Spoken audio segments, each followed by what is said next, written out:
Welcome to Jim White's webinar series. Jim has been investing, coaching executives, and turning around companies for over 30 years. Now your host, Dr. Jim White.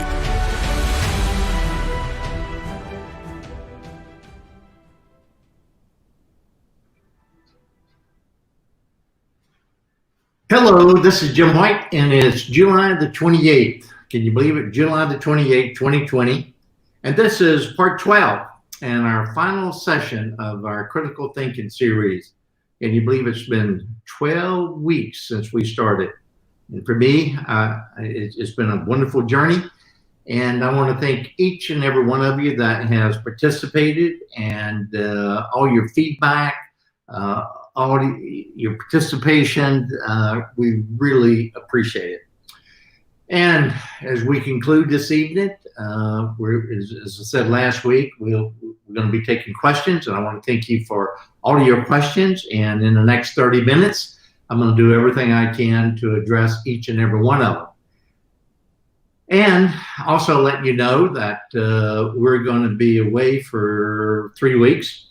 And 3 weeks, we're not going to be away, but the session's over with. And we have been working on another series that we're going to start. And let me see, excuse me, August the 11th. We'll be back on August the 11th. And we're going to start a new series called Healing America with Dr. Jim White. Healing America with Dr. Jim White. And I hope we will see you then. And invite all your friends. And we got some great content in store for you. And we're going to be bringing on live guests. We're going to be interviewing some all people from all walks of life. So we're looking forward to that. And like I said, we hope that you're going to join us and continue to support us on the journey. And like I said, I do this for one reason, is to give you content each and every week that's going to help you to improve your personal and your professional life. So this is the reason we do it. That's the reason my team shows up at this hour, and we're on the East Coast time period these days. And I want to thank everybody for your participation. Now, before we move forward into this week's session, let's just do a quick down and dirty, a lightning round of lessons learned. And we dug into that last week. So I'm just going to do a lightning round, as I said, of lessons learned. So what we've learned over the past 11 weeks, including the 12th week, is critical thinking has so many components, as you know. And one of those is being able to have that open mind. And it's really, really critical for us to continue to keep that in mind. A lot of the questions that's been presented and a lot of the answers are going to actually reinforce some of the content that we've given you over the past 11 weeks as well. Another thing that we learned is linear thinking helps critical thinkers, right? That linear thinking. We've learned that, and it's also we've learned that you got to step out of your comfort zone and you got to be adaptable. So that's one of the things that we learned as well. And as you can tell by now, this is a recap, somewhat of a recap of last week. But it's really important. It's really important to be able for us to get in our mind, get it ingrained in our mind, all of these steps that's necessary for you to continue your critical thinking journey. Now, on our website, on our blog, we have all of the material that we've covered as well. So we'd encourage you to continue to visit the blog. And I think I've shared, I should say this, if I can talk this evening, I shared that a good way to do this is maybe print out all of the blog posts and put them in a 3-ring binder, refer to them, and continue your journey, okay? And we also learned over the last 11 weeks that logical thinking is a, excuse me, I thought I had the, I'm hoping everybody can do it. I thought we had the email squared away here, so my apology, let me get rid of this. Okay, so my apology. So that's what happens. You do live and you forget a few little things. So hopefully I took care of that little annoyance. So thank you for your understanding. So as we learned, logical thinking is a systematic process that helps us draw conclusions. Now, all of the bullets and all the things that we talk about, that is one of the big ones. Logical thinking is a systematic process that helps us draw conclusions. Now, we also learned, and we've talked about many times, that critical thinkers require many characteristics to be effective. And some of these characteristics are being curious, and the humility, and the discipline, and being objective, and self-aware, and active listening. And again, I'm doing this review because it's just going to dovetail into a lot of the questions. So I will be able to go back and make reference to that. So we also talked about these different methods critical thinkers use to evaluate information and asking clarifying questions. And we talked about the SWOT analysis, right?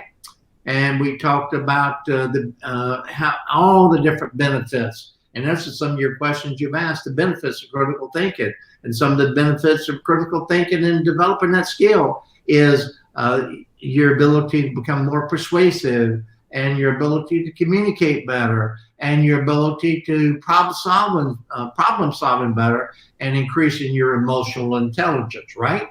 So all of these things are benefits from this critical thinking journey.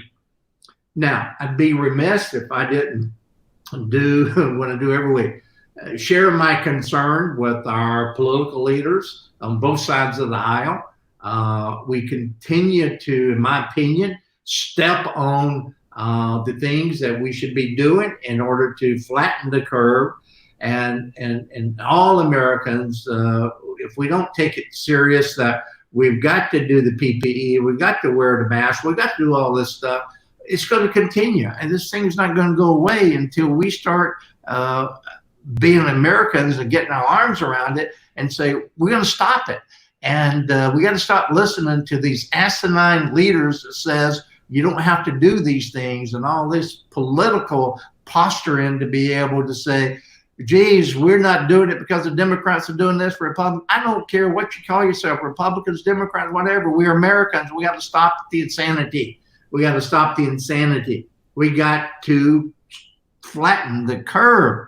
I don't know about you, but I'm getting pretty tired of having to be confined, if you will, and look at us. We got schools, we've got businesses, we got the healthcare workers. Our system is being pushed to the max, and all we got to do is just put on a mask, right?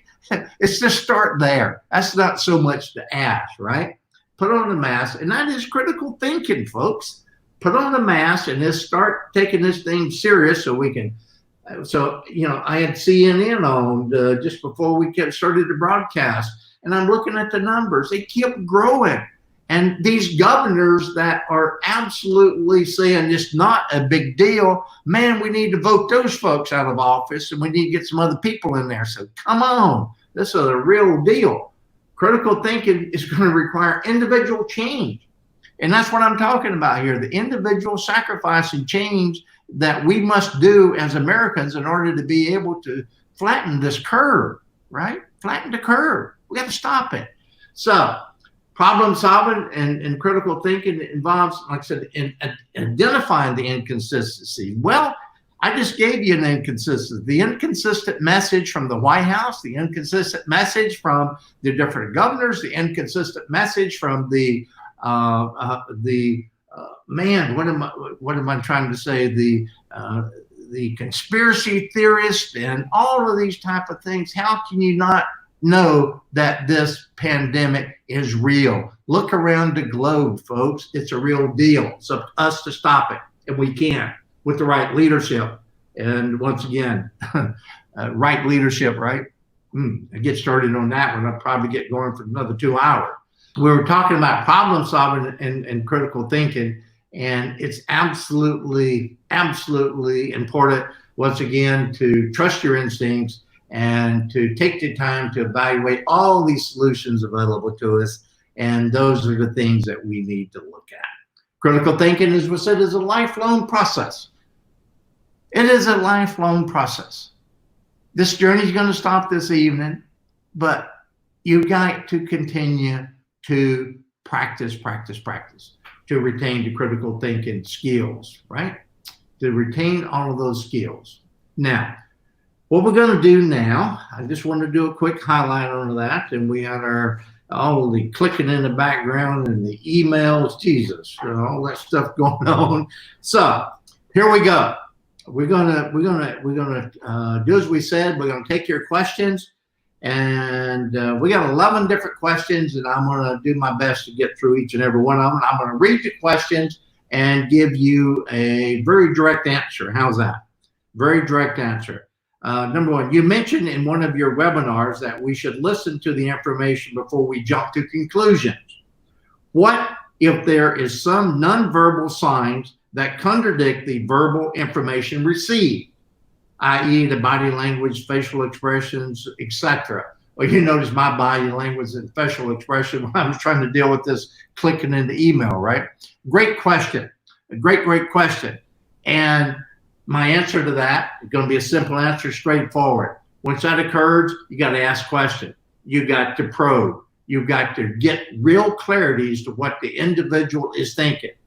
Because the body language is 99% accurate. If you're picking up that if somebody's saying one thing, or say the words are being flowed, or they're telling you and your body language is telling you something else, it is absolutely a surefire way. So trust the body language and drill down further. If you get a clue from the body language, use that instinct, drill down, start asking more questions, get more clarifying questions, and do it certainly in a respectful way. Question number 2, how to use critical thinking during COVID-19? Well, I think I answered that a little bit here. How to use critical thinking in COVID-19? Well, use all of your instincts, use all of your questioning skills, all of your intuition, use all the skills that we've laid out in the past 11 weeks during this time. There's not a better time to do it. And the simple answer to this question is you just got to practice. You just got to be aware and let it become natural. How do you use the critical thinking? There is not a more a better time, I was going to use the word critical time, to be able to start using the skills that we've been talking about for the past 12 weeks right now. And that's all the things, but primarily asking questions and identifying inconsistencies and just being very asking questions unemotionally. Number 3, how to improve critical thinking skills. Well, you can see how these questions, and I just love them. They're so random from all of our wonderful viewers, and they become very similar questions, right? Well, same answer that I give. How to improve critical thinking skills. Practice. Download all the information you have from the website. Practice.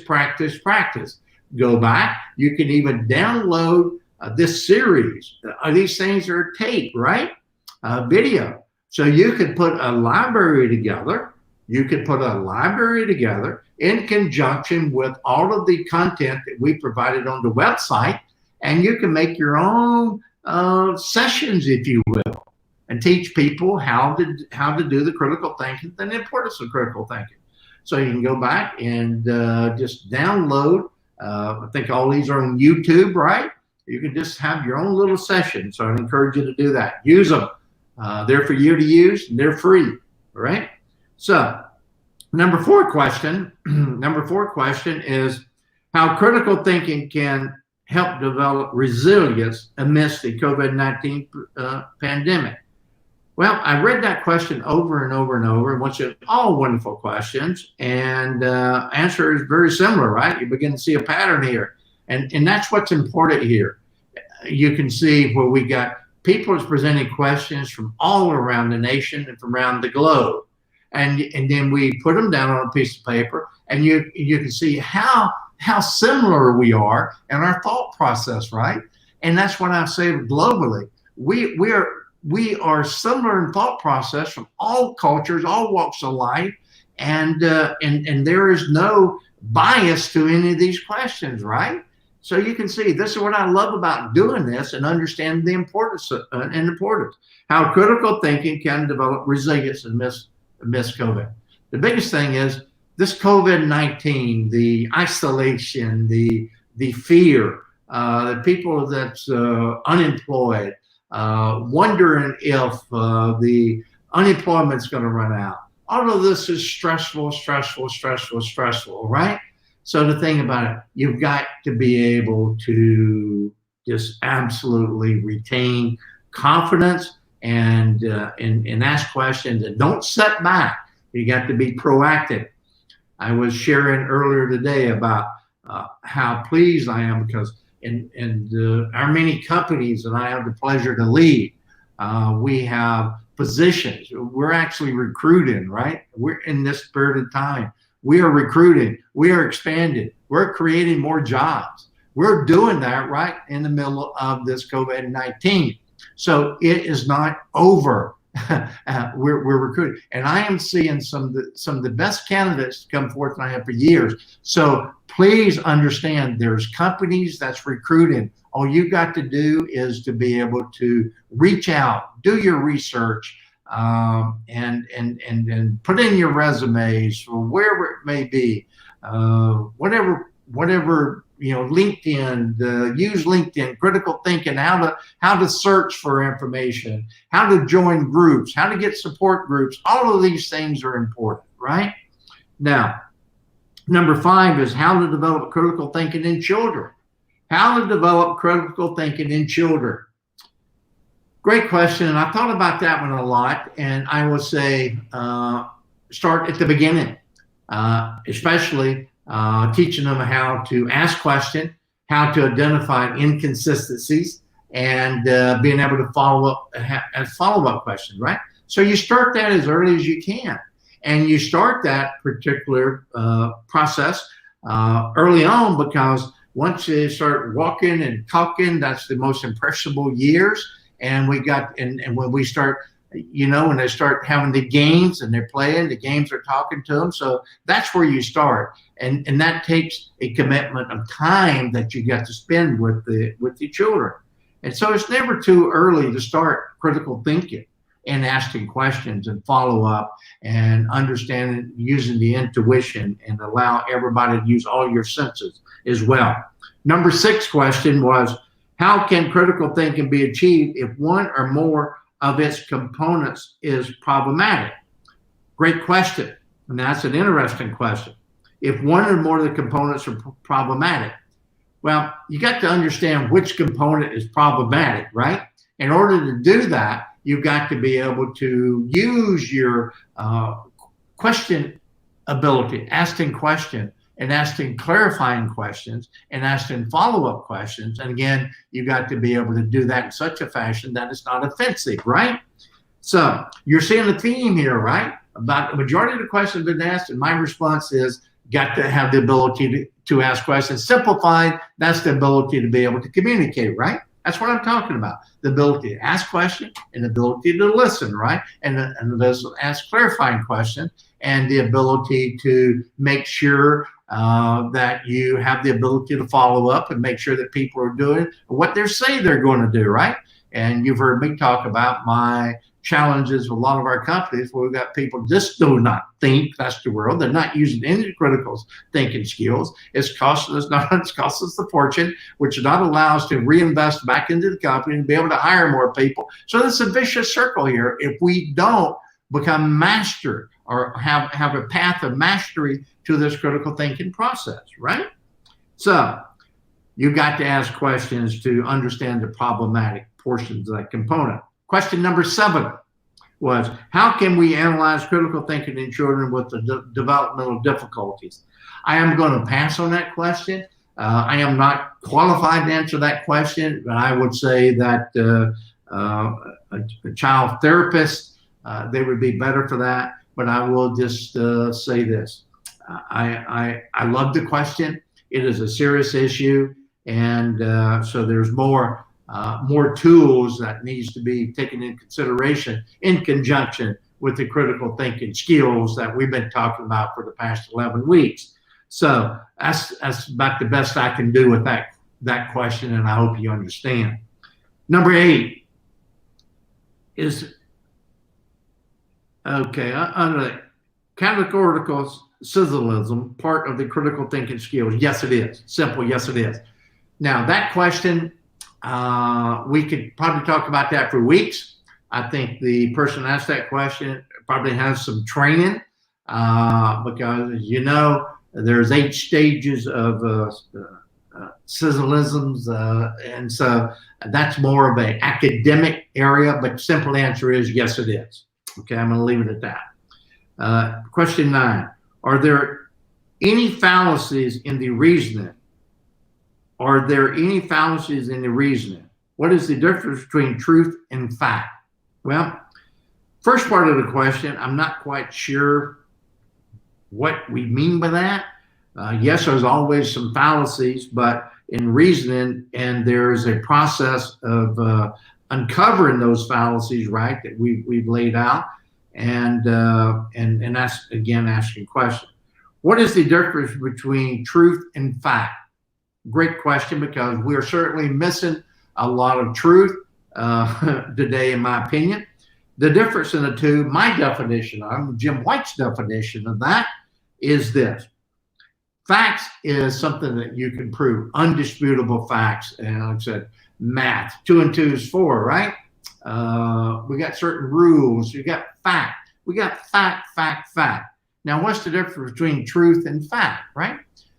I put it this way. You got to tell the truth because the truth is fact as you know it. You cannot, two different things. You got the fact and you got the truth. So if you are skirting the facts and reframing those, then you're not telling the truth. The truth is as we know it. We cannot embellish it, right? It's got to be very true. Two different things, truth and fact. There's 2 different pieces, right? But they got to coexist, if you will, right? They got to coexist. Number 10, how to think critically. Well, how to think critically. Go back and start listening to every video that we have. Look at all the blog content that we put on there, and then and just start practicing. That's how you think, and just make it simple. Start asking questions, doing role play, and doing clarifying. So I cannot tell you how valuable that little simple exercise is. And then another thing, how to think critically. We talked about the SWOT analysis, right? That is a great way to think critically. Take a sheet of paper, 4 quadrants, strengths, weaknesses, opportunities, and threats, and start filling those in. And let those start talking to you. And you can start thinking about it. And then start asking questions of those things that you put down and getting clarifying answers on those as well. So number 11 is how can we help ourselves as educators examine our critical thinking skills? Well, same process. How we as educators examine our critical thinking skills? Well, look at this video and go back and read all the material that we have. I'm not being flip, but I'm thinking about that. That's the only answer I know to do. You just got to do it. You got to understand the sequence and understand how you go about the sequence.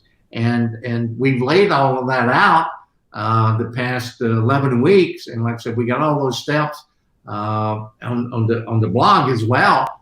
Where our team's done a great job of trying to make heads of sense of what I'm saying to put it in a coherent copy on the blog. So that's how you do that. Then we also asked for suggestions for future webinar topics, and we got 10. Decision making, yep. Teaching techniques during the pandemic, got it. Distance learning, yep. Creative minds for critical thinkers. We can dig down more on that. And this new series that we're going to start Healing America with Dr. Jim White is all encompassing. So we'll be able to work in these different topics as we go forward over the weeks to come. And it is my intent is to continue this process as long as you want me to do so. And again, I think everybody that completed the survey, because that tells us what we should be continue doing what we're doing, or if we shouldn't continue. So I really appreciate the time that you take to do surveys, and I know what it is in teaching me that I got to do a better job. When somebody asks me to do a survey, I got to complete it. So thank you for doing that. I really appreciate it. It helps us a lot. Another topic that has been suggested: different platforms for online teaching and teaching strategies. Understand personality development through effective public speaking. Okay, we can, over time, we can take a look at that. Online opportunities in the new normal. That's a little out of my wheelhouse, but we'll think about that. And when I'm going through these, I'm actually thinking about potential guests that I can have in the future that we might be able to incorporate some of this. So you're helping us kind of formulate a platform for going forward, right? So thank you. Anthropologists, linguistics, yeah, NLP, we can certainly do that. The effect of social media on our behavior. Ooh, that's interesting. We can certainly incorporate that. So again, as I'm looking at this, and we're doing this together because we're in the same room, right? That same exercise, and we're helping each other. And we're brainstorming, and we can certainly look at that. And metacognitive strategies in teaching blended learning. Yep, we can do all of that. So that gives us a whole framework to work on.